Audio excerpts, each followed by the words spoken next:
In the traditional motion picture story, the villains are usually defeated. The ending is a happy one. I can make no such promise for the picture you're about to watch. The story isn't over.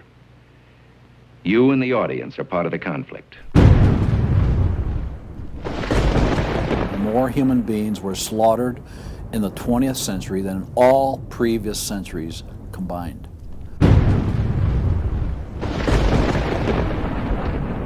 We're talking a congressional record, 135 million dead. Their entire purpose was to detach our culture from any moral anchors whatsoever. You look at the changes in America since 1960, perhaps. The whole culture's been transformed. They're coming out of the belief that the village should raise the child. The village means the government. They have deliberately destroyed the American family, understanding that's the foundational block that builds a society. We've come from Norman Rockwell's America to Hugh Hefner's America. If we lose the Judeo-Christian framework, we're lost forever. The left wants you to think that the cultural changes that have taken place in America since the 1960s have done nothing but progress us forward toward a brave new world. They look at what holds society together, they understand it, but they don't want that. They want change, and they will subvert and rot every good and decent thing we believe in because they have a vision for a new society, and that must mean the replacement of the old society. This film will show that the brave new world they seek is nothing more than the failed policies and ideologies of the communism that enslaved over a third of the world's population during the 20th century. It will show that most people on the left aren't communist, just the useful idiots Lenin spoke of, being used to promote a socialist agenda, which is the first and necessary step toward communism. They basically try to say that the state itself is ultimate, that there's nothing, no law higher than the state, and if there's no law higher than the state, there's no appeal against it. History has proven beyond any doubt that the free enterprise that freedom produces provides more for anyone willing to work than any other system. So why would the left still be pushing their socialist agenda on us? I mean, it's really just microwave communism. There's only two possibilities. They're either ignorant or they're evil. From my investigation over the last 2 years into what has caused America's drastic decline, I'm sorry to say the left won't be able to use the ignorant card. They've left too much evidence of their agenda in their books, articles, and speeches. No, America has an enemy that is getting very close to accomplishing its plan of destroying the greatest country in all world history. Once people figure it out, they're going to do what people everywhere do. They're going to start protesting, and they're going to start revolting. And when that happens, that's when the powers that be feel threatened, and they use the power that they have.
This story really begins for me back in the summer of 1992.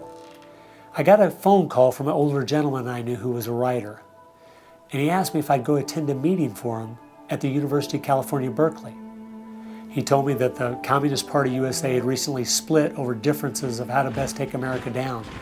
Some were wanting to still work toward a violent revolution, while others were wanting to focus their efforts on using public policy to subvert America from the inside.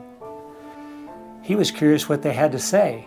I mean, after all, the Berlin Wall had just come down, the Soviet Union had dissolved, and the whole world was saying communism is dead. So why were they meeting, and what were they up to? I was in graduate school at the time, and the whole idea of slipping in undercover into a communist meeting sounded pretty neat, so I decided to go.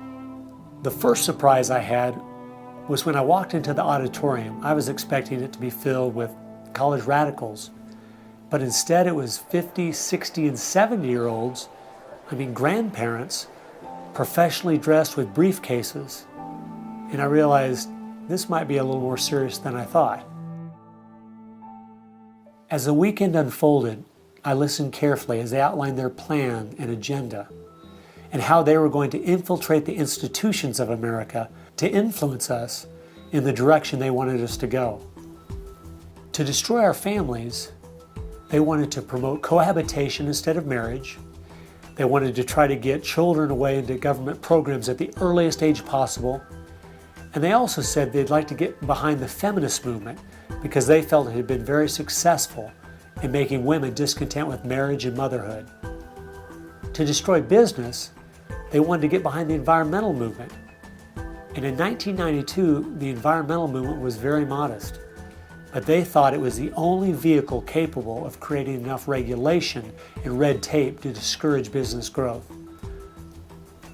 And finally, to destroy our culture of religion and morality, they said, if we can get Americans to accept homosexuality, they thought it would begin to extinguish our traditional moral values Americans held. I remember thinking at the time, this plan doesn't seem very realistic. It's not something I'll need to worry about in my lifetime. It was 15 years later, I was appointed by the governor to be a state representative in the legislature. I'd only lived in my district for 2 years, so I thought it'd be a good idea if I wrote a monthly letter to the editor. Each month I wrote on a different topic.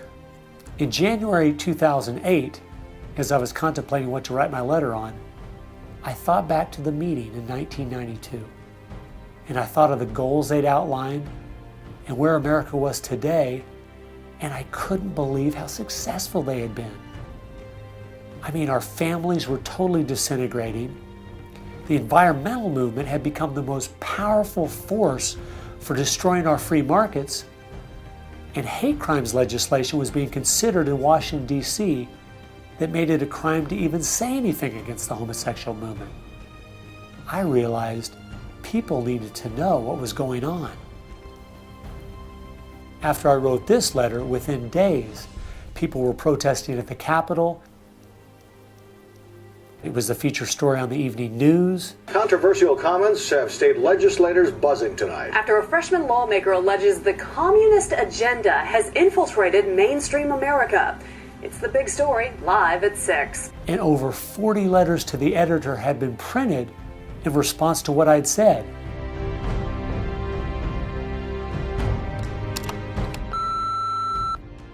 Hey, I just wanted to give you support on your newspaper article. Don't let them grind you down. Bye. I realized then I'd hit on something. One of the letters written in my defense stated that a book from 1958 had outlined a similar agenda.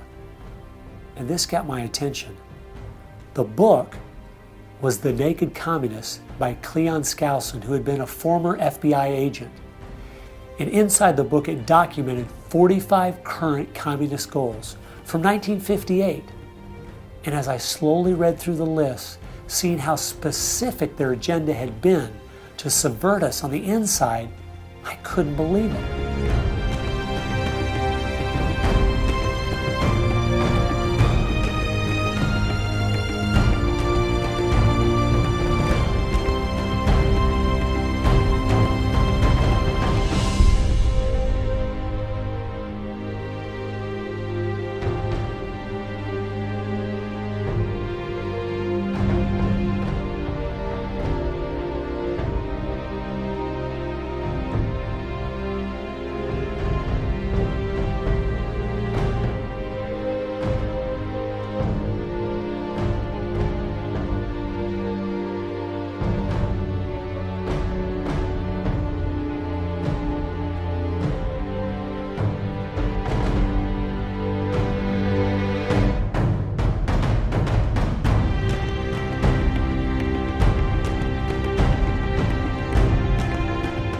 They'd accomplished almost every single one of them, and nobody seemed to be noticing.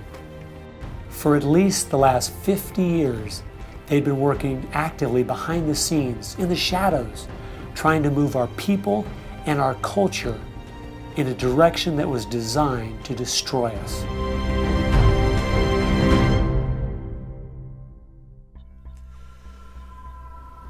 Someone needed to find out the truth of what had happened to our country.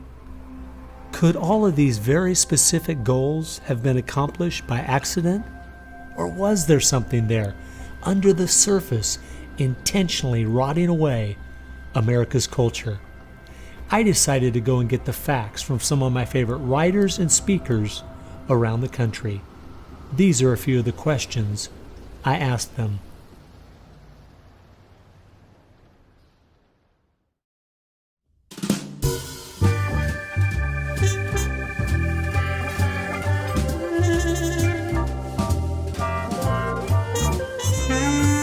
The common myth is that communism is dead, but there are more Communist Party members in the world today than there ever have been. One of the things the communists are doing worldwide is not using that name. And so what we have is people with some of the same ideas masquerading in the United States under a variety of names. They're even trying to get away from the word liberal to describe them, and they're trying to call themselves progressives. If you go to the American Communist Party website, all of the programs and policies they support are progressive. So progressives are anything from a hardcore liberal to a communist to a socialist. They all call themselves progressives, and they all have broadly the same values and work together. J. Edgar Hoover is called the masters of deceit. And a good magician waves one hand in the air while he's doing his dirty work with the other hand. And while everybody's saying communism has died, they moved through much of Africa. Communism is resurgent in South Africa. Into South and Central America. Right now, 6 countries in Latin America are now communistic. We have communist China, we have Cuba, North Korea, we have Vietnam. It still dominates behind the scene in Russia. It's still very strong in Eastern Europe. It is strong in the EU. It is strong in virtually every country in the world. Whittaker Chambers said, communism succeeds because most people that promote communist causes are not communist. The useful idiots, that Lenin called them, it gives it an air of legitimacy it would never have if it was identified with communists and communism. So why has it been so easy for them to get people on the left who aren't communists to push forward their agenda?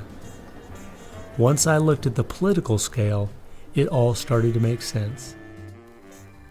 On the far left, you have 100% government, and on the far right, zero government. Anarchy is no government and doesn't make sense at all. On the far left, you have socialism, communism, and Nazism, all systems that have a socialist form of government with only slight variances between them. Traditionally, Republicans were slightly to the right of center, and Democrats were slightly to the left. In recent years, though, through the radical influence of the media, Hollywood, and the multitude of Marxist professors in our universities, both parties have slid to the left, with the Democrats going so far they have openly joined hand in hand with the radicals. That's why they all work together. All the groups on the left now have the same goal, a socialist America. I thought we were over communism. I thought, okay, we won that battle. The Berlin Wall came down. Ronald Reagan won the day. We've got to look and see how he fought this, because we're fighting it again on American soil. Not hostilely attacking us like we feared in the Cold War. It is from within. And it has no opposition, none. And that's the frightening thing.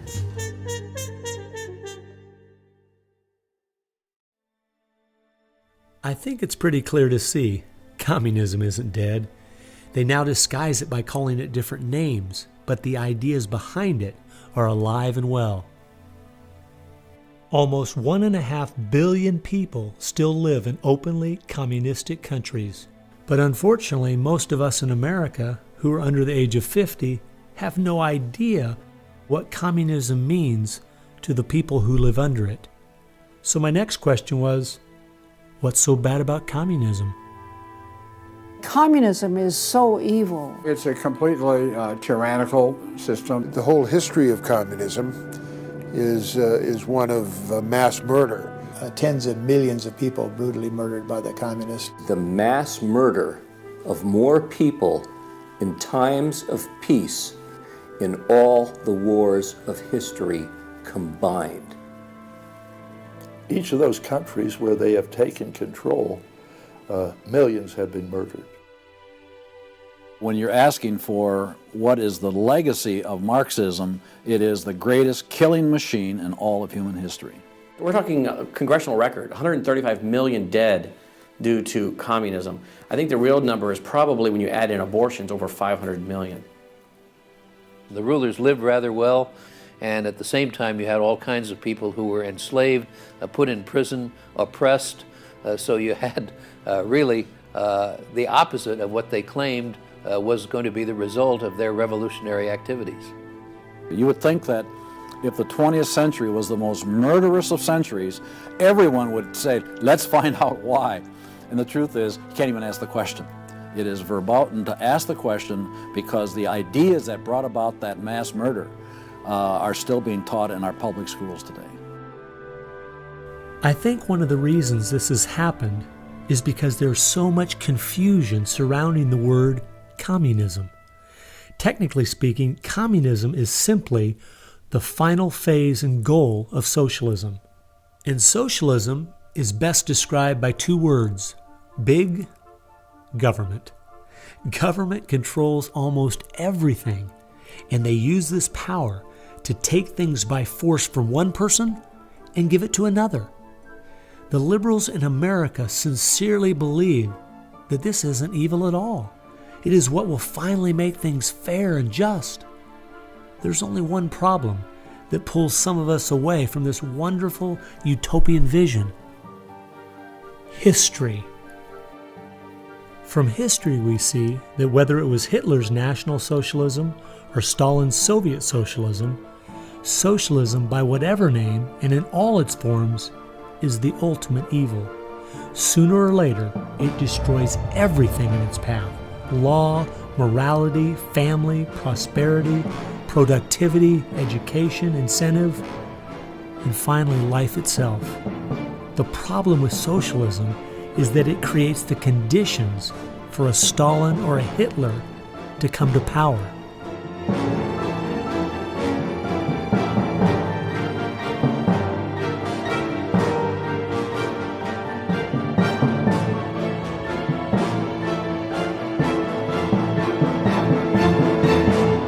And that's why communism has such relevance today. It's the final destination on the road we're traveling.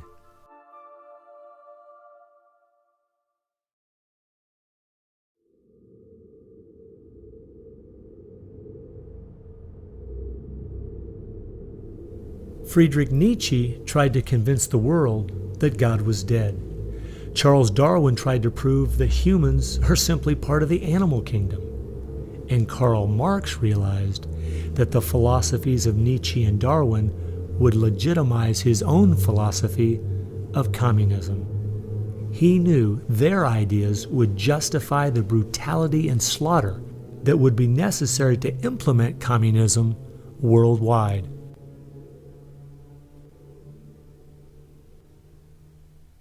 It was in March of 1883, Karl Marx, the father of modern-day communism, died. The assumption that communism would die with him was a logical one, since only 9 people attended his funeral.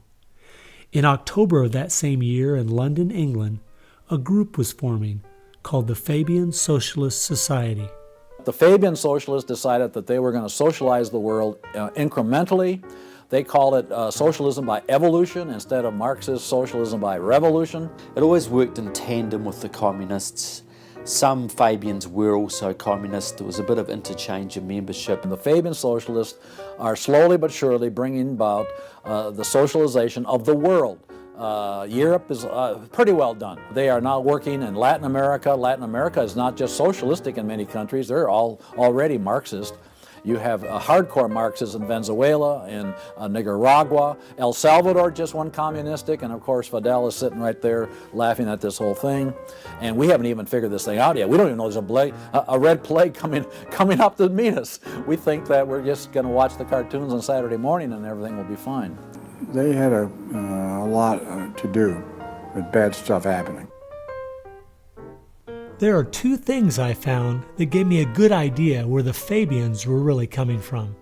First of all, their symbol was a wolf in sheep's clothing.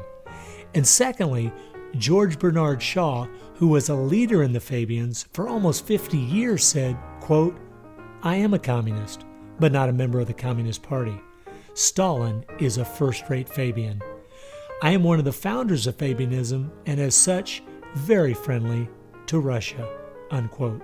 Fabians eventually begat the Students for a Democratic Society, which begat the Weather Underground, which begat basically the social changes that have happened in America in the last 40 years. Many of the SDS members from the 1960s still have an incredible influence on the direction our country is heading. One is the Reverend Jim Wallace, who was president of SDS when he was a student at Michigan State University. And yet today, he is the spiritual advisor to the President of the United States. They've been friends for many years. They go back to Chicago and the Chicago politics crowd. And during the Vietnam War, he was rooting for the Viet Cong to beat the United States Army. And when they did, he just couldn't believe it. He said it was one of the happiest days in his life. And another leader in the Students for a Democratic Society and founder of the Weather Underground is William Ayers, who has been a longtime friend and neighbor of President Obama. It came out in 2009 that Obama's book, Dreams from My Father, was even written by Ayers. So the influence from the Fabian Socialist Society goes right into the White House.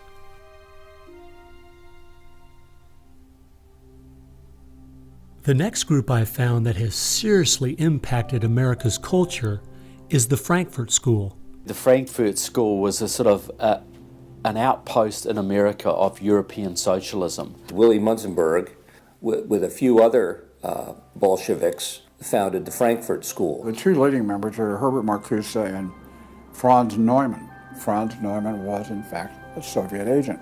Their entire purpose was to stand the entire educational system of the West, and the United States in particular, on its head. Bertrand Russell, who worked with the Frankfurt School, said, "By using psychological techniques to teach the children, we will be able to produce, quote, an unshakable conviction that snow is black," unquote.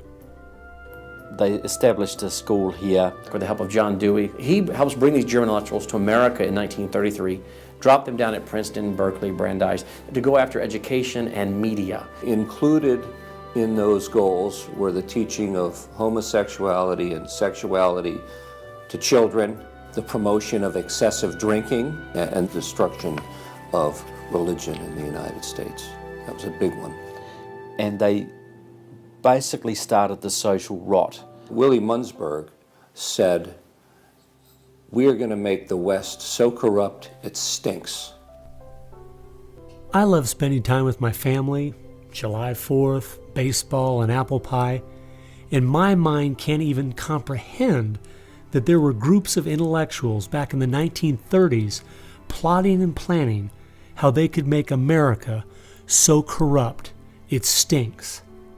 There are certain lines and certain limits, and the left has always pushed it as hard as they can, as far as they can, and will protect any pornographer, any deviant, any any negative cultural form they can find, basically to degrade the culture. And that goes right along with the feminism of today, which was part of the Frankfurt School's desire to destroy a patriarchal society for a matriarchal society. In other words, remove the father as the loving provider, discipliner, discipler, leader of his home, where you instill virtues and integrity and modesty. That's been broken down on purpose because they knew if they could destroy the family, they could destroy a nation. And instead of having a father who leads and disciples and protects the home and provides for the family, the government steps in as a nanny state. The Frankfurt School developed the concept of cultural Marxism. Penetrate the culture, take it over, and then everything else will follow. And of course they did that, and today we've had a complete cultural revolution. As many people in America are familiar with the phrase "make love, not war," that actually came from Herbert Marcuse, who was with the Frankfurt School. So these guys went after education, they went for media, and they've been very successful in changing the entire worldview of Americans through what they call political correctness, but it's really cultural Marxism, with the goal being to destroy Christianity, then create chaos, and then move to their ultimate goal, which is from cultural Marxism to traditional Marxism, which is socialism. Most of the strategy to remake America from within started with Antonio Gramsci, who wrote over 2,000 pages back in the 1930s outlining how to take a Judeo-Christian culture down from the inside. The plan he suggested has been the main focus of the left ever since. Antonio Gramsci was a neo-Marxist philosopher. Antonio Gramsci was an Italian communist. Antonio Gramsci is probably the biggest troublemaker in the world. He's probably got more responsibility for our social ills than anybody else on the planet. He knew of the importance of undermining the morals in the character of this country. Because America had a strong Christian heritage, you had to attack the culture. You had to change the culture. Even to pornography, into areas that most people normally wouldn't accept. He said that we're going to destroy the West by destroying its culture. We're going to infiltrate and we're going to turn their music, their art, and their literature against them. That means that you penetrate the universities, you write the books, the novels, the poetry, the music, the book reviews. And once you control the culture, then you can sort of shape the thought of rising generations. He differed with Marx. Instead of, for example, destroying the church and the other basic institutions, he said infiltrate them and use them to change the culture. What Gramsci had to say was that this is the way that government is perpetuated and society is perpetuated is through these churches, because they set the standards, they set the framework of the way people live, of rules, how a family should be structured. He didn't want a revolution on the streets that would be overturned by the police the next day. He wanted to change society over the long term so that we'd have a revolution without us even realizing it, basically. And the communists have been very effective in promoting their ideology in Hollywood, in the mass media. And I think he was quite right. I think that's exactly what has happened. I think that's the way it's worked. I think it's working that way now. And that's where a lot of these people come from. And that's been the big success story of communism in the last 50 years. It's the professors, it's the educationalists, it's the journalists. They are the shock troops, the Gramscian shock troops of the future. And one of Gramsci's all-star disciples, Saul Alinsky, became one of the most influential radicals of the 1960s. Well, Saul Alinsky was a prominent radical in 1930 Chicago. He worked closely with the Communist Party. He used to go down and train at the rifle range with Leon Dupre, who was later a mentor of Barack Obama. And they used to train to shoot because they knew the revolution was just around the corner. But that didn't come, so he got a bit more subtle. Well, Saul Alinsky called for a community organizer to stir things up, to create agitation. In fact, he said, you'll be accused of being an agitator, and that's exactly what you are. He wanted the haves and have-nots fighting with each other. It wasn't until I was watching an old film from World War II that I realized what the left has been doing in America to pit the poor against the rich, blacks against whites and the young against the old, is the same tactic Hitler used to disunify Germany. You see, they knew that they were not strong enough to conquer a unified country. So they split Germany into small groups. They used prejudice as a practical weapon to cripple the nation. Remember that when you hear this kind of talk. Somebody's going to get something out of it, and it isn't going to be you. And they use the conflict as justification for more government to stop the chaos. So they create the chaos, and then they step in as a solution to the chaos. And as Francis Schaeffer said, once this chaos comes, most people will willingly give over to an authoritarianism because they don't want the chaos.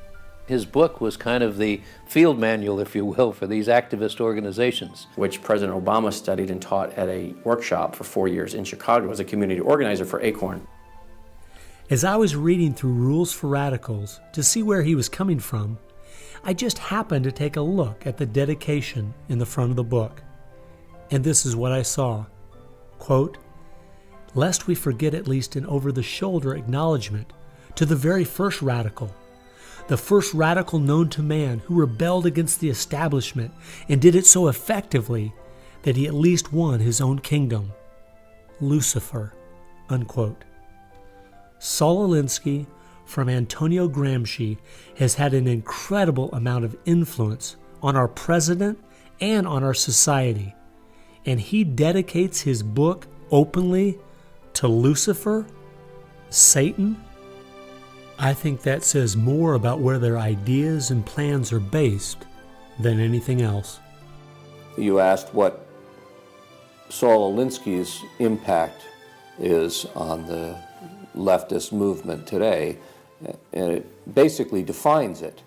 It defines it.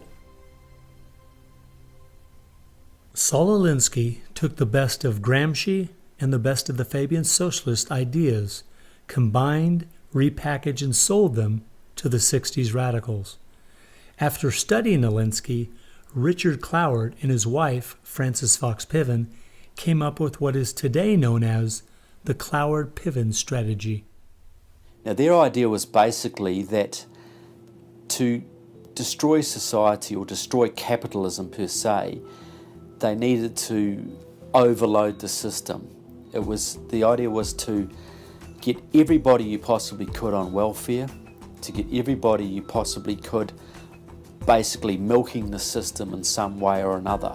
It was called the crisis strategy, and it became very well known by activists and radicals in the 60s. They published an article in the May 1966 issue of Nation magazine called The Weight of the Poor, in which they outlined their strategy. Rathke read that article, and Rathke ended up starting what we now know today as ACORN. And of course, Cloward and Piven had been studying Saul Alinsky. So Antonio Gramsci gives us Saul Alinsky. Saul Alinsky gives us the Cloward-Piven strategy, this husband and wife that said, hey, let's collapse the American economy by implementing so many entitlements, so much of a welfare state at collapse. Rathke studied the Cloward-Piven strategy. He starts ACORN. And of course, ACORN gave us Obama. And to show what a small world it is, Wade Rathke, who started ACORN, was the draft resistance organizer for SDS, the group the Fabians started. They've used that strategy ever since to expand voting rolls, to expand welfare rolls wherever they can, basically just to overload the system, to increase the tax burden on the middle class, and basically bring capitalism one step closer to destruction.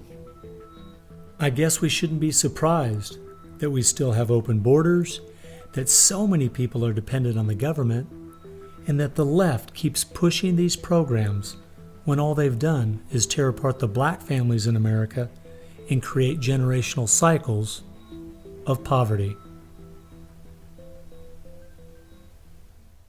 The last group that has worked alongside the Fabians and the Frankfurt School using Gramsci's approach is the Communist Party USA. Probably the most important book on this subject is called Towards Soviet America by William Z. Foster. William Z. Foster was the head of the Communist Party himself.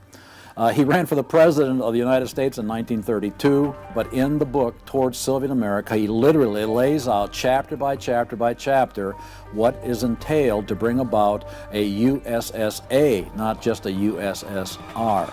Two of the movements they started in America have played a significant role in tearing apart our families, in breaking down our morality.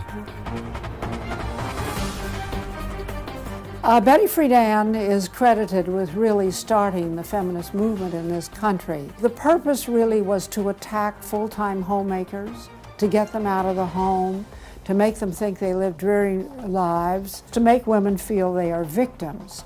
It's the science of victimology. And that is so unfortunate, because the American woman is the most fortunate class of people who ever lived on the face of the earth. And to try to tell them that they are victims of an oppressive, unjust patriarchy is just a grievous lie.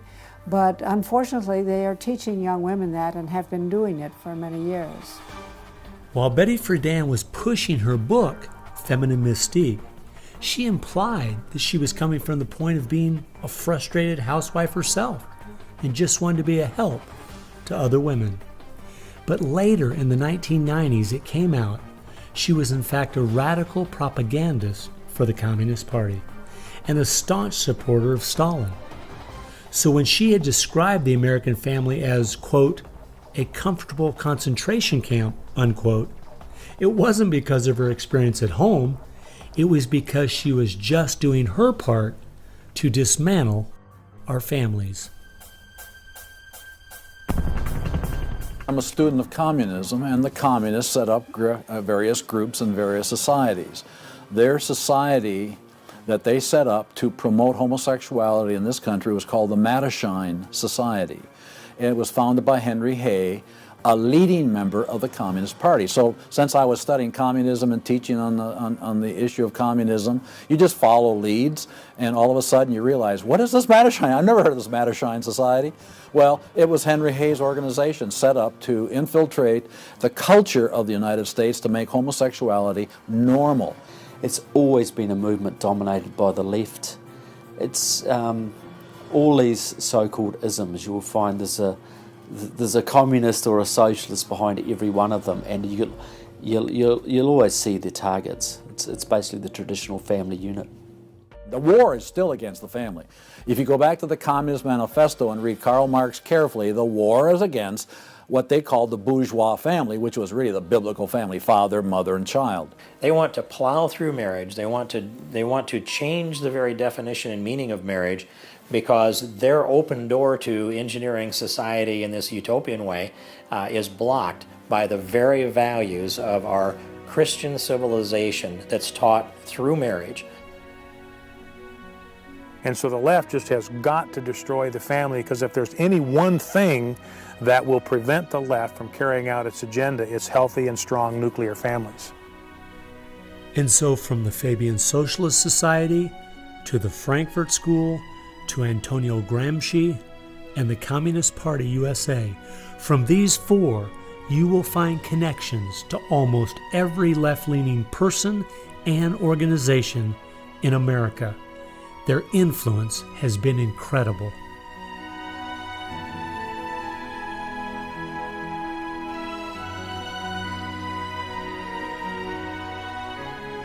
It was in the 1960s, all the groups on the left seemed to realize Antonio Gramsci was right. In a Judeo-Christian society, you will never be able to persuade people to rise up in a Marxist revolution and start killing each other off. The only way to take the culture down is through penetrating the institutions of influence to change the people from within.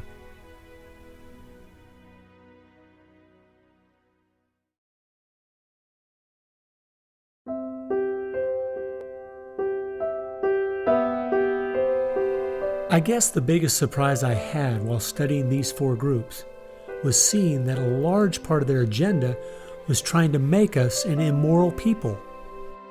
The communists knew in the 1930s and since that time And the leftists know today that if you can break down the cultural traditions, the basic rules of morality, then it's much easier to move people in different directions that are counter to the good of society.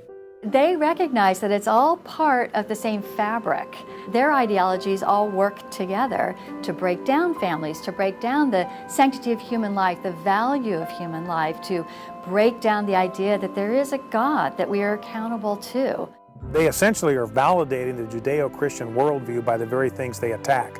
Because in their effort to destroy our culture, they know that they have to go after the very things that the Judeo-Christian tradition honors and values. Morality, belief in God, faith, the importance of family, the sanctity of life, the sanctity of marriage. It's amazing our enemies could see our morality was our greatest strength, and yet so many Americans don't seem to get it. Morality is simply having the character to do what you should do instead of what you have the freedom to do. And that's the only way freedom works. A people cannot be given freedom without morality, or they will self-destruct. And that's what we see happening in America today. The bottom line is freedom and free enterprise are simply fruit on the tree of morality. Our founding fathers clearly understood this principle, and so do our enemies.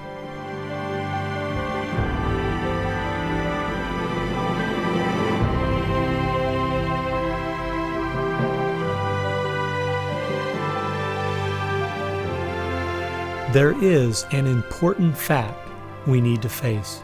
If we had Ronald Reagan as president, low taxes, and a strong national defense, the ship certainly wouldn't be sinking as fast as it is now, but it would still be sinking. A booming economy doesn't take care of the major problems we face. 50% of all marriages end in divorce. 40% of all children born out of wedlock. Over 3,000 women a day aborting their babies. 19 million new cases each year of sexually transmitted diseases. Schools that teach the children everything is relative. There is no right or wrong.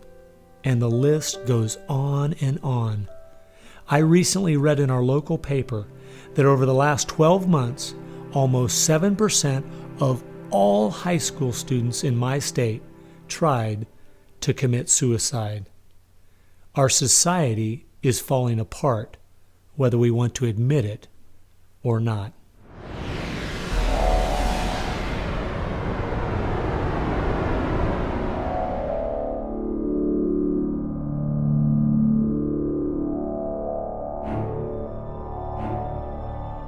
Karl Marx had the insight to see that dethroning God and destroying capitalism went hand in hand.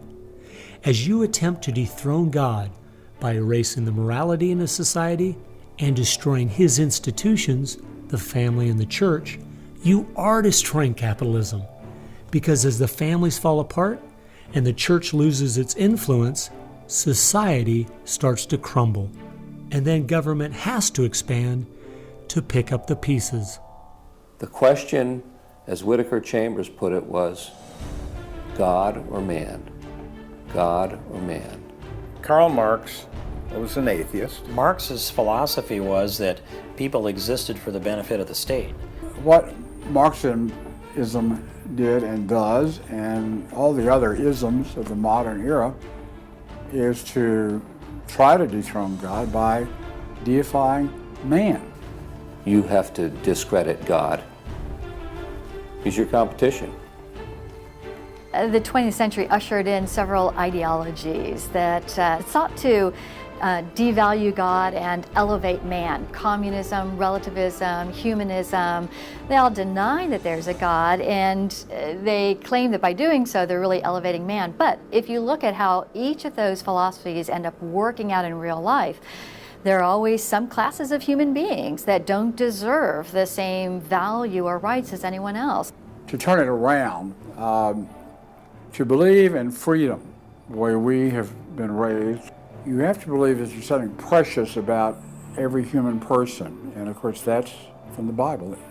Imago Dei, we are all created in the image of God. Therefore, Every human being is entitled to respect and dignity and freedom, and that is distinctive to biblical religion. You don't find anywhere else.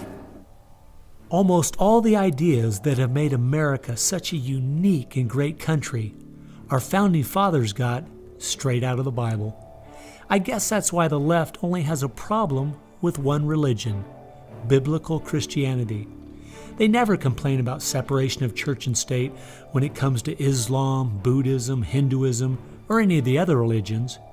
In fact, a couple years ago, the Dalai Lama came to my town, and during the school day, at taxpayers' expense, thousands of our local school children were bussed in to hear him talk. I wonder if they would ever do that for someone like Billy Graham. No, they must destroy the Bible's influence in America so they can step in with big government in its place. It's an age-old question. Are we going to believe in God, or are we going to play God ourselves? Essentially, for the left, the choice that they see very clearly is people are going to depend upon God or they are going to depend upon government. They want people to depend upon government, so they have to destroy faith in God. At its core, it's a rebellion against God and God's laws. And that's what the battle is about. That's what the assault is on. That's why Christianity is a target. And that's why we saw the gulags in the Soviet Union. We saw the concentration camps in Nazi Germany. And all the ideologies that elevate man end up devaluing certain human beings. Dictators of the left, Hitler, Stalin, Mao, Castro, and all the others, always have come to power by acting like they're going to change things to make it better for the people. Yet history has shown us the devastating results that have happened every single time. There is no example in history of big government that didn't abuse its power over the people. But people who have believed in the God of the Bible and that our rights are a gift from Him to everyone have always stood up for the preciousness of every human life. You look at those who have fought for true human rights throughout the ages, and it's those that do have a strong faith in God, those who fought against slavery, and those now today who are fighting for the sanctity of human life. Like the Declaration says, we hold these truths to be self-evident, all men are created equal. Aristotle didn't believe that. He said, no, some people are born to be slaves, and some other people are born to rule over them. And the reason that you and I know different, and it's not because we're smarter than Aristotle, he was a smart man. But we have something he didn't have. We have the Bible. And so, therefore, that's where we get these ideas. And from pagan antiquity or neo-paganism or all the modernisms, you get the opposite. After studying this topic for the last 2 years and reading literally hundreds of their books and articles and speeches, I've come to the conclusion, whether the left knows it or not, their plans and goals can all be summed up very simply. They are at war with God. A people that are moral and believe their rights come from God would not only never want what they're selling, but would also never need it. And they know that.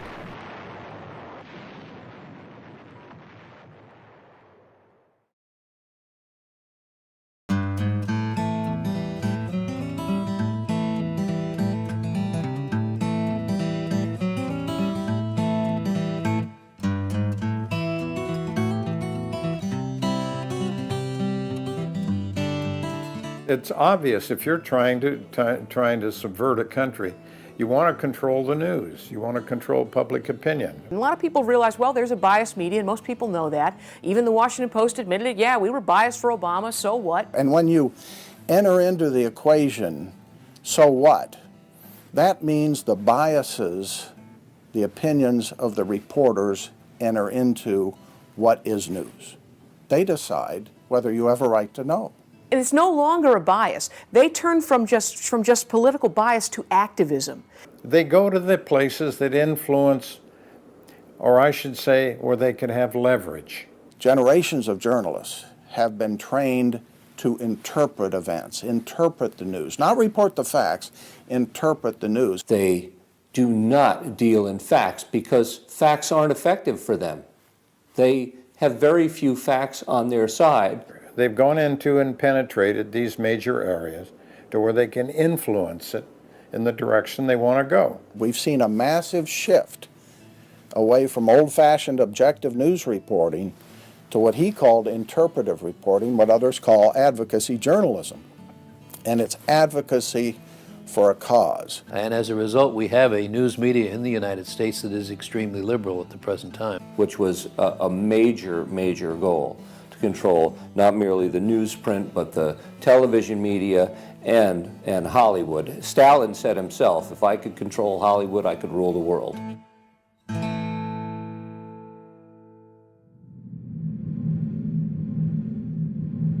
Children are always the first targets of anybody trying to bring down a system.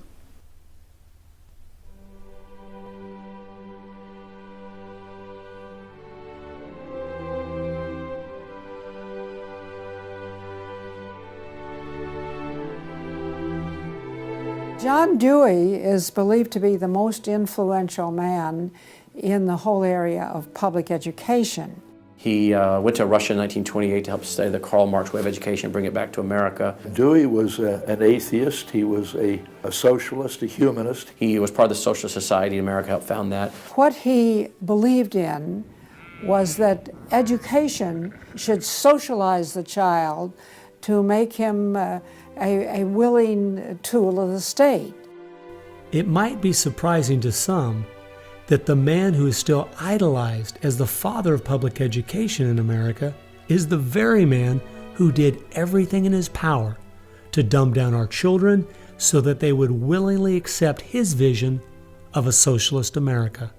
It started with Dewey in the early 1900s. It expanded, really expanded since the 1960s. The hard left gets control of the teachers' unions and the training colleges. If you've got those two institutions, you can pretty much dictate all educational policy. The people who were demonstrating against our country and against our government in the 1960s have now become tenured professors in the universities. So they're the ones who are writing the textbooks, teaching the teachers, running the teachers' colleges. And it's self-perpetuating, because once you have the universities, then you train more cadres and more and more and more. And they discovered that they could do more to remake our country by going into the schools than they could by throwing bombs. I believe the average patriotic American underestimates the importance and influence education has on their children. That's how the large majority we had in 1980 to elect Ronald Reagan in a landslide has been lost. It's not because the other side has had lots of children. No, they're aborting theirs. But instead they're capturing ours through the propaganda they teach them, 7 hours a day for 13 years, and even longer if they attend college. We are losing most of our children to the other side because of the anti-American, anti-God, and anti-free enterprise rhetoric they are filled with in the government schools. Government schools are not teaching basic reasoning processes. They're not teaching logic. They're not teaching actual data of history and science and mathematics. And if your education is rather limited, then you're inclined to believe that government can be the solution to your problems. When you look at the desks in the schoolroom, you'll find 4 together, or maybe a table, they sit around a table. Independent desks are very rare in most classrooms because they don't want to promote the self-sufficiency, independence mindset. You go back to William Z. Foster in his book, Toward Soviet America, you will see how he has a whole chapter there on how we have to supplant education in this country and ultimately force every student to attend public school. That's the other thing. I hope the homeschoolers catch on to this. The homeschoolers and the Christian day school movement are going to have some very rough times ahead of them because the public school crowd cannot afford to have any competition. And they're being given plenty of competition by the homeschoolers right now. You see the effects of that in lowered educational standards. There's no more studying of the classics or studying of the civics or how the US Constitution was formed. It's all progressive education. It's all based on the identity politics, the isms, the current trendy isms, environmentalism, racism. They're training them for the collective, and a collective mindset and a dependency mindset. And it seems that they, again, want to have people be uneducated, so then they do become wards of the state. They're dependent on the government to provide everything for them. It's under 10% of kids believe that there is an absolute right and an absolute wrong. And why are we surprised? We've sent our kids into this government system that indoctrinates them, that teaches them about tolerance and diversity and multiculturalism, and not about reading, writing, and arithmetic, not about what our founding fathers had to say. It's consequences. Few would argue that the education the children are receiving in the public schools is pathetic at best. But with the amount of tax dollars we spend each year, over twice as much as it would cost to send the students to private school, why do we allow this to continue? The group that my investigation led me to, that seems dedicated to making sure the children don't get a good education, was a real shocker. The schools are pretty much controlled by the Teachers Union, the National Education Association. If you look at their platform and goals, you would think they were a socialist or almost communistic organization. They are for the entire feminist agenda, starting with abortion on demand, tax-funded abortions. They're for the whole gay rights agenda. They're for the whole globalism agenda. They are extremely anti-parent. It is an effort to get the children to abandon the values of their parents. National Education Association has no patience, tolerance, or use for traditional teachers. They're looking for people who want to be agents of change. They want to throw out all the lessons of history.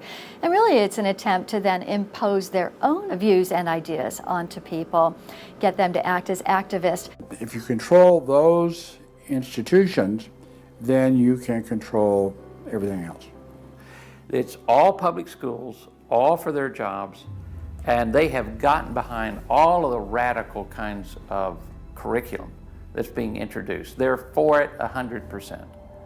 They've had a tremendous effect on public education. It's not positive. We also see immorality being promoted through our schools. The kind of sex ed curriculum that is being used and paid for with our tax dollars would shock most parents. I think one of the main problems we face is parents naively thinking that the schools are the same today as they were when they were young. They don't realize there is a battle going on in this country for the hearts and minds of our children. The game is between 15 and 25 years of age. That's the whole game. If you're over 25, the chances are they're going to put a few pennies towards you to corrupt you. But their game right now is to corrupt the 15 to 25-year-olds or less. And right now they're down in the first grade with Heather Has Two Mommies, Daddy's Roommate, Gay Pride Parade, and now by 8th grade they'll pass out condoms in school colors because that's so patriotic. And it's perfectly obvious that you get a hold of the child early, you can change his values away from his parents' values and get him to follow you. And they're very open about saying that. The National Education Association has passed resolutions saying they want children from birth. Isn't that interesting? The Communist Manifesto also thought the state should take control of children at birth. The left has always been good at disguising their real agenda by coming up with phrases made from words we are very familiar with, but then giving them new definitions. Social justice is the current phrase of choice and is being used to teach children the failed Marxist ideas of yesteryear are what they should strive for today. We see social justice curriculum today, which is the buzzword for communism, socialism, Marxism, which Bill Ayers is teaching. It's in many of our colleges, and the social justice curriculum is being taught in high schools all over the nation. Justice is good. If you then start calling it something blank justice, then you're modifying it. And what it really means is, I think, taking from one group of people and giving to another group. So I would call it socialism. And it's used to break down the differences between the way things are done and the way it should be done. So when they're teaching social justice in the schools, they're not talking about free enterprise and capitalism and individual self-responsibility, all the things that made America great. They're talking about the things that made Europe and the Soviet Union and China so bad. The longer we allow our schools to teach the children that America has so many faults it's not worth saving, instead of the fact that even with its faults, it is the greatest country that has ever existed, the less chance we have of ever turning our people back from the dead-end road we're currently on. A road that promises to give us a perfect world if we'll only give up our sovereignty and our freedom. You're going to find more and more of the following. This is now called a world pledge. We no longer want the Pledge of Allegiance to the flag of the United States of America because that is considered nationalistic. And of course the socialists, communists, and the Marxists and the extreme left wing in the country want nothing to do with it. I pledge allegiance to the world, to care for earth, sea, and air, to honor every living thing with peace and justice everywhere. This came out, first of all, in Superior, Wisconsin. So Superior, Wisconsin was their guinea pig, and there was very little said against it, and so it would then go to the next and the next and the next, and before long you'll have the whole school system standing up saying, I pledge allegiance to the world instead of I pledge allegiance to the U.S. The public schools right now, if you'll read Towards Soviet America, have nearly accepted every item that William Z. Foster said we needed to place into the public school curriculum. And we're seeing the results. You know, people are not as informed as they once were. They think in different ways, and they think in the way that the left intends them to think. Antonio Gramsci realized that if you can take over the institutions in a culture, you will be able to use those to influence society to create the socialist man you want. I think the most brilliant part of his plan was that he realized you could not only create a man that wanted big government to take care of him cradle to grave, but, and this is the genius of Gramsci, you could create a man that needed big government to take care of him cradle to grave. A man so dumbed down and so minimized in society, he wouldn't have the intellect or character to take care of himself. The reason this is so deadly for America is that once we have a certain percentage of the population in that category, our limited constitutional form of government is no longer possible because too many people won't be able to exist in that framework. We are approaching that tipping point rapidly.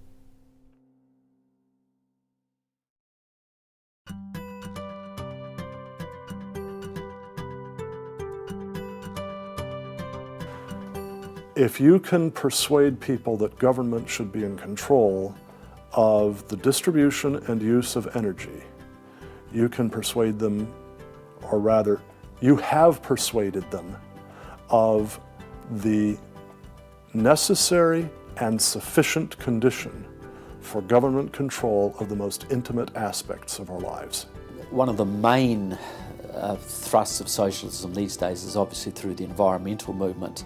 You know, one hates to pick on Al Gore too quickly and easily, but I read the whole of his book, Earth in the Balance, Ecology and the Human Spirit, back in 1992 when it was first published. And if you know anything about the history of political philosophy, You read the last chapter in that called A Global Marshall Plan, and you understand that there is no way to implement what Al Gore was calling for in 1992 in that book, except by means of totalitarian world government. Patrick Moore, who was a co-founder of Greenpeace, and he was a very dedicated environmentalist, quit Greenpeace when he realized that it had been captured by radical leftists who were intent on using the environmental movement as a vehicle to destroy capitalism. How many factories work when there's a power outage? None.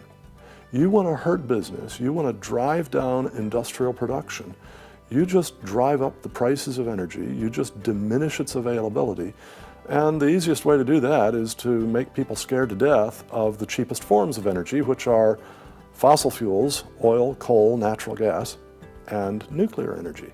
They had already made people afraid of nuclear because of irrational fears, but then they had to figure out a way to make them afraid of fossil fuels. Well, the way to do that was to say they're going to cause catastrophic global warming. So I used to think this was just one great big distraction. If they want to put their energies toward the environment, but now I see that this is now being turned around and used as a tool to further a socialist agenda.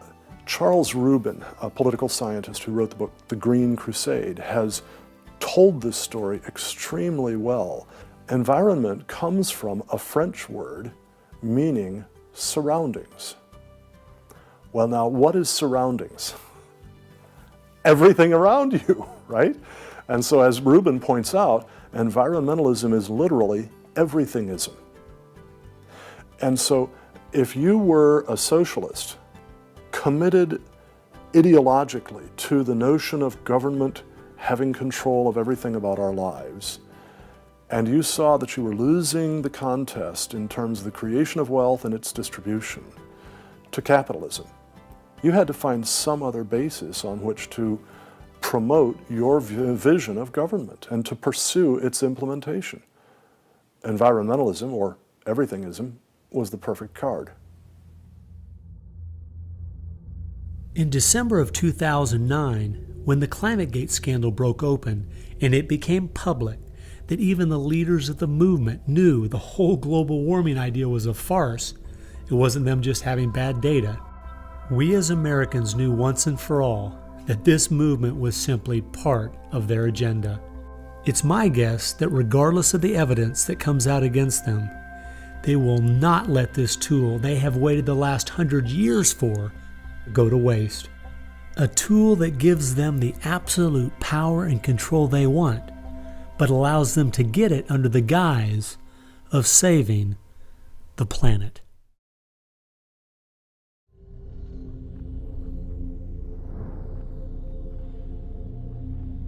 He was born of left-wing parents. He was mentored as a young man by a Communist Party member called Frank Marshall Davis. Now, Davis joined the Communist Party in Chicago, and he was very well connected there. So young Obama eventually wound up in Chicago, and he started working with the very same people that had been working with his friend Frank Marshall Davis. All of his associations have been with people that are way left of center, hardcore left. And he's doing nothing more than what is predictable based upon that background. The nicest word for his agenda is the socialist agenda, and we could go on down the line of the other descriptors of the types of an economy and a society that he's building.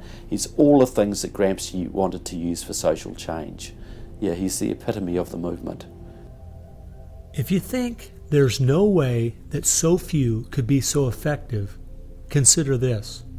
When the Communist Party USA split in 1992, the group that formed was the Committees of Correspondence, and it was their meeting I attended that summer at Berkeley.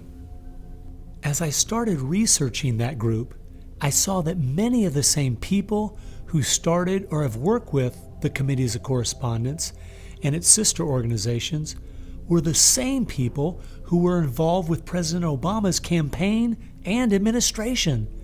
I found file after file on Trevor Loudon's website documenting with footnotes and photographs these connections.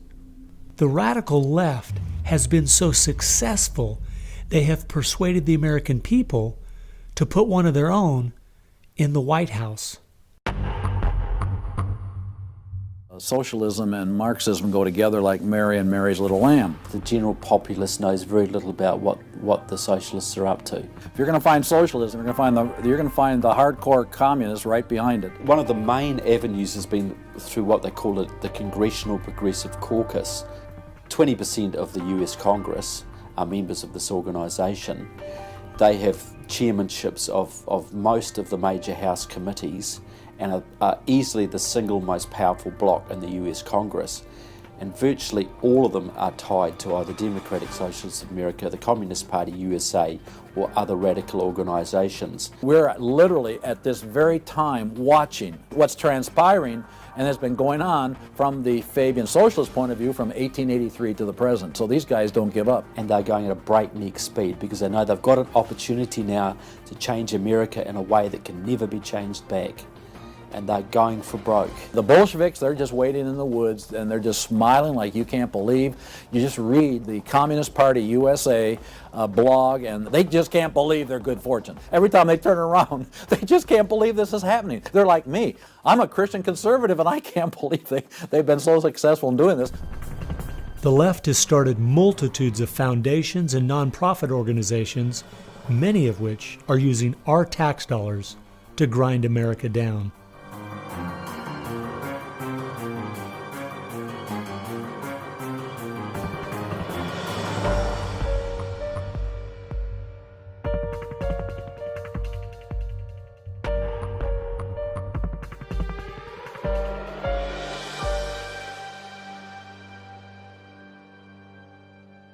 They use all kinds of patriotic words to masquerade an extreme leftist orientation, which, if anything, would enslave the people in the same kinds of things with the same kind of ultimate results as communism had. The communists will let the socialists go so far, and then ultimately the communists really turn on their fellow socialists and they wipe them out too. And their attitude, I think, is really probably pretty close. They figure, look, if these socialists betrayed their own country, the chances are, once we get in power, they'll betray us too. So they'll figure, let's just rub them out right now. And at a given point, you'll see in the history of communism that they've been very effective in rubbing out their fellow socialists who brought about their socialism before the Bolsheviks and the hardcore communists with a capital C took them over. One thing we do really have to recognize is this is a domestic enemy. This is not just people with different ideas. These are not just nice folks who have funny, silly ideas that they will eventually figure out are just not very mature. No, these people are dangerous, dangerous enemies, and they are intent on overthrowing this country and imposing the socialist system that will mean extreme hardship for the vast majority of people in this country. That's true with them constantly seeking to re-engineer society so they reach this level of utopian perfection. Where we, on the other side, we advance the idea that this is about the cause of freedom, and if it hadn't been for Jesus Christ, there never would have been a United States of America, because the inspiration for freedom drove our founding fathers. They were informed by their faith, and I believe guided by the hand of God.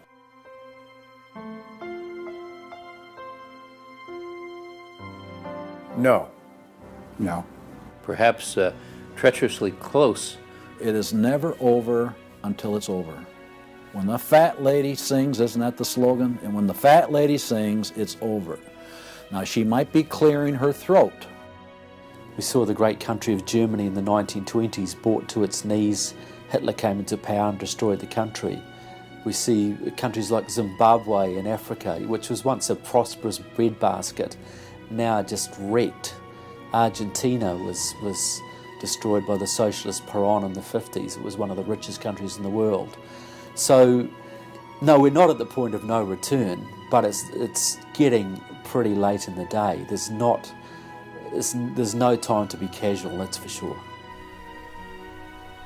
We've spent too many years thinking, because we have Republicans in office or the stock market is doing well, that everything's okay. This is why the left has gained so much ground. It doesn't matter who's been in office. They've just continued pushing forward with their agenda. Well, I believe this is our last chance to push back.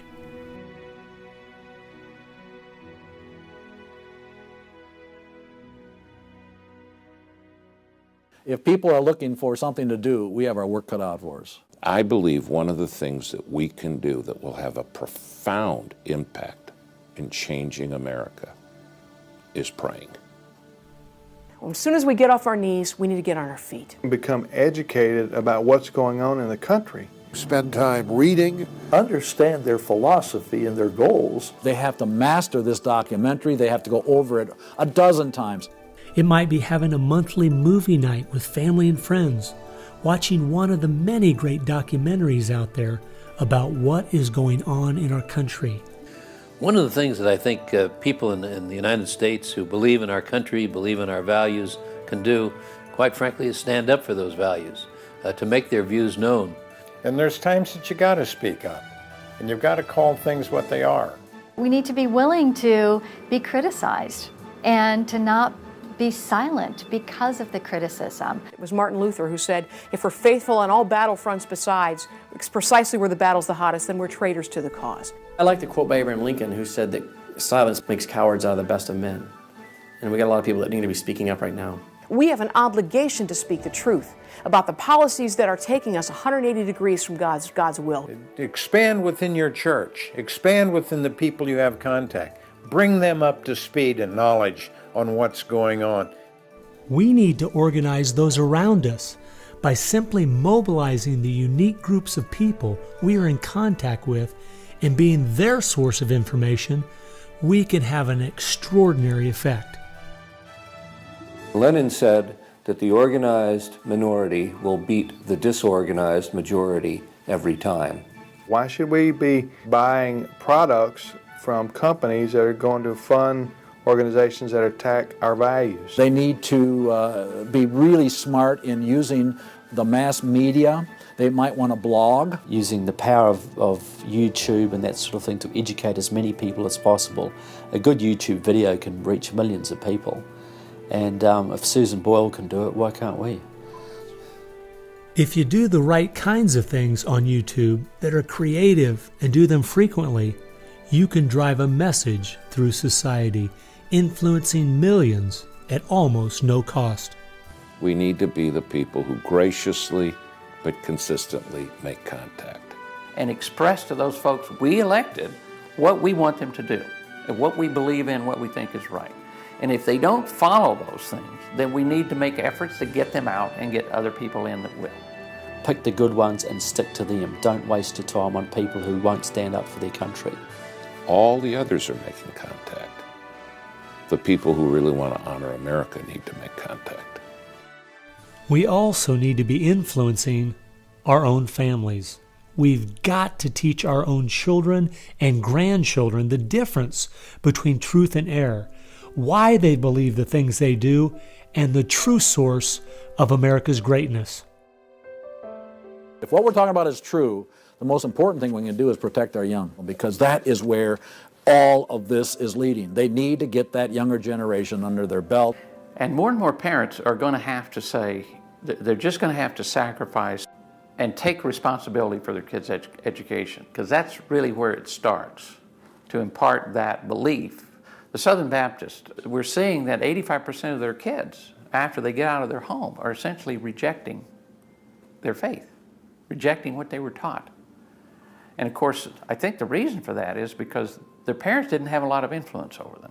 I believe the public schools are the greatest cultural influence in this country. You homeschool your kids or get them in a Christian day school. If there is any way at all, homeschool your children. Homeschoolers out-test everybody. Our children need to be taught from Scripture a properly biblical worldview. That requires time. It requires effort. It requires purpose. Our minds should be the sharpest minds in the world. We need to work within our family to educate our children on what kind of country they live in and build their faith, and then get involved. The left has been working for decades to push us away from God and His laws. And we need to be willing to sacrifice whatever it takes to turn our country back to Him. Throughout our history as Americans, though, there has always been a great price to be paid for preserving, protecting, and defending this great land. The people who built America paid a great price. The people who went to war for our nation, boy, did they pay a price. And one of the American values was, we will pay a price for what is right. We will give of ourselves, even if it requires the giving of our lives. That was an American value. That's why it is such a heroic and honorable thing when a soldier defending us pays that price. That's like when you go to Arlington Cemetery in Washington, or the Tomb of the Unknown. You stand there and you say, this is America. We were the people who so believed in these values that it's an honor to stand for, even if it can cost you your very life. One thing I think we do need to remember, though, is that as we look at those we consider to be heroes in the past, they weren't people who just went along with the status quo. They weren't people who were just saying what was accepted at that time in history. They were people who were rising up above the evil that was being committed in their culture at that time. That's why they were heroes, because they weren't like everyone else. Never, ever lose sight of the power of one individual American. They can have an unbelievable magnifying effect just by the very fact they make up their mind to do so. The hope is in this, as Francis Schaeffer said, that as the dull ache of the human soul can no longer be filled with material prosperity, people are going to turn to spiritualism, whether it be pagan spirituality or biblical Christianity. We know, according to the Denver Post, June of 2008, pagan spirituality is doubling in America every 18 months.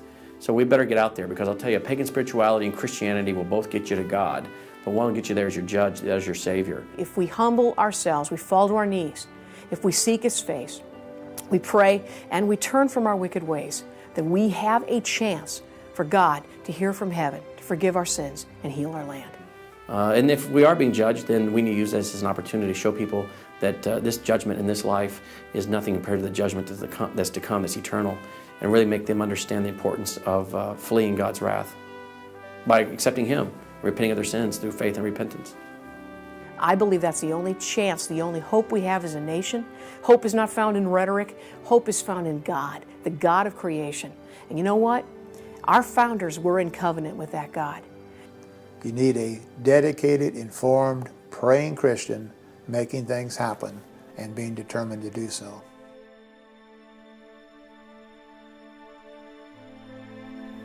Time has only allowed me to present a fraction of what I found. The reason I called this film Agenda is because I wanted to make a clear distinction between what I was researching and all the conspiracy theories out there. The dictionary says a conspiracy is an evil plan formulated in secret by two or more persons, but an agenda is simply a list of things to be done. At every turn of my investigation, I have found agendas by people and groups of the left outlining their plan in their own words.